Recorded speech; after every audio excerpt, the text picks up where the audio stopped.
Bom dia, boa tarde, boa noite para você que está me ouvindo. No vídeo da semana passada, nós falamos a respeito de resistir às tentações, fugir do diabo e ele fugirá de nós. E o vídeo de hoje eu quero falar a respeito do perdão. E por que eu fiz essa conexão entre primeiro falando para resistir ao pecado e depois falando a respeito do perdão do pecado? Porque sempre me vem à memória um texto de Tiago, quando ele diz que Elias foi homem sujeito às mesmas paixões que nós.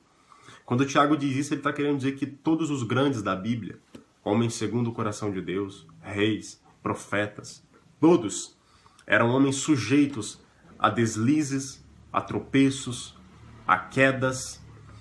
Então o vídeo de hoje não serve para super-homens, não serve para homens de ferro que não tropeçam, que não caem, que não falham e que não têm nenhuma culpa sobre si.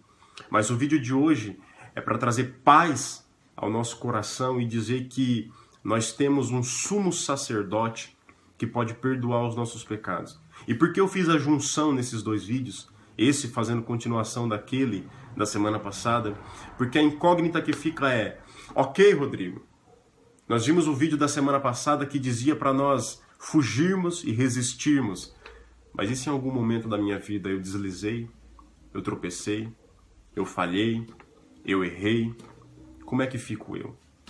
Então, eu vou me basear aqui em dois textos rapidamente, que é João 13,17, que diz assim: porque Deus enviou o seu Filho ao mundo não para condenar o mundo, mas para que o mundo fosse salvo por ele.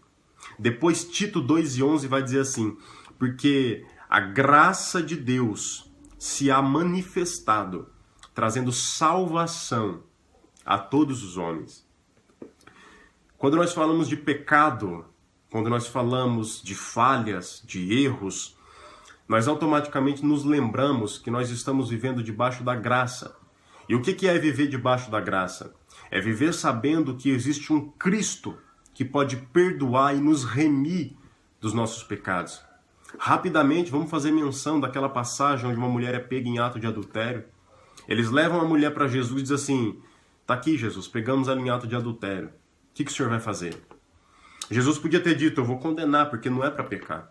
É para ser santo, porque Pedro diz assim: sede santos porque ele é santo. Mas o que Jesus diz? Aquele que não tiver pecado, pode atirar a primeira pedra na mulher. Quando Jesus diz isso, ele está dizendo assim: aquele que não tiver nenhuma falha, nenhum erro, nenhum tropeço, nenhum deslize, vá em frente. Atire a primeira pedra.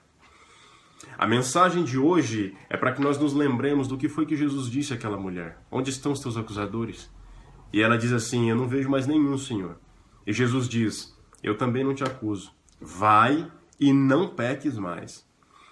Por que eu estou trazendo essa mensagem aqui hoje? Porque o diabo, ele sabe que a única coisa que nos separa do nosso Deus é o pecado. E eu vou voltar a fazer menção do texto da semana passada, onde eu disse que Paulo vai discorrendo um texto dizendo que nada nos separa do amor de Deus. Só que o diabo sabe que o pecado, ele nos separa do amor de Deus. Ele sabe que o pecado faz separação entre o homem e Deus. Então o que é que o diabo faz? Qual é a intenção dele? É nos acusar dia e noite diante do nosso Deus. Onde está escrito isso? Apocalipse 12:10. Apocalipse 12:10 vai dizer que o diabo, ele é o nosso acusador e ele nos acusa dia e noite diante do nosso Deus. Portanto, a mensagem que eu tenho aqui hoje é para que você se lembre de que nós temos um Cristo que está disposto a te perdoar.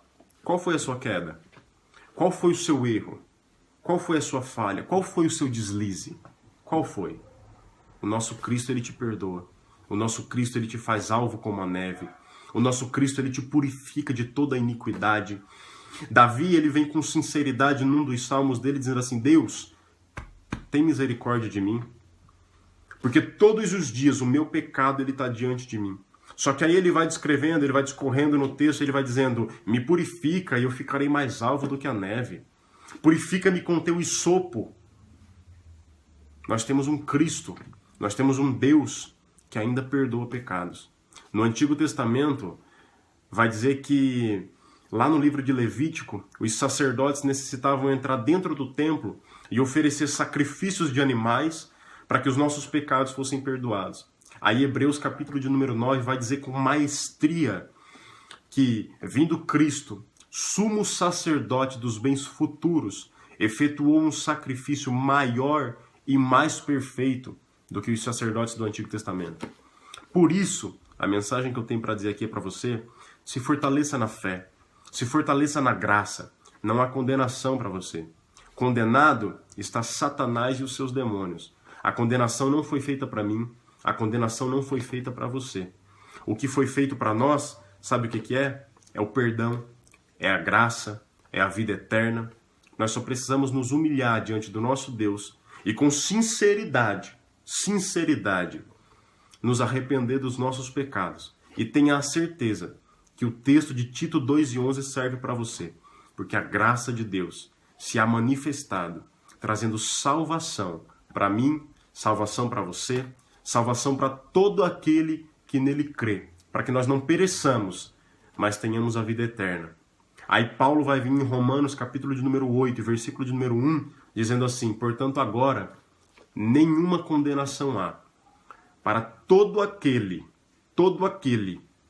que está em Cristo e não anda segundo a carne, mas anda segundo o Espírito. Aí vai vir Romanos 10:32 ou 33, se não me falha a memória, e vai dizer assim: quem intentará acusação contra os escolhidos de Deus? É Deus quem os justifica. Portanto, nesta manhã, nessa tarde, nessa noite, madrugada, eu não sei que horas você está vendo esse vídeo, sinta-se perdoado dos seus pecados. Se arrependa com sinceridade, peça perdão a Ele.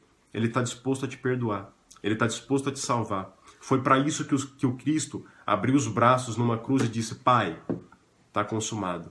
Foi para que a salvação alcançasse você e não para que você fosse condenado. Portanto, fique com essa palavra nesse dia.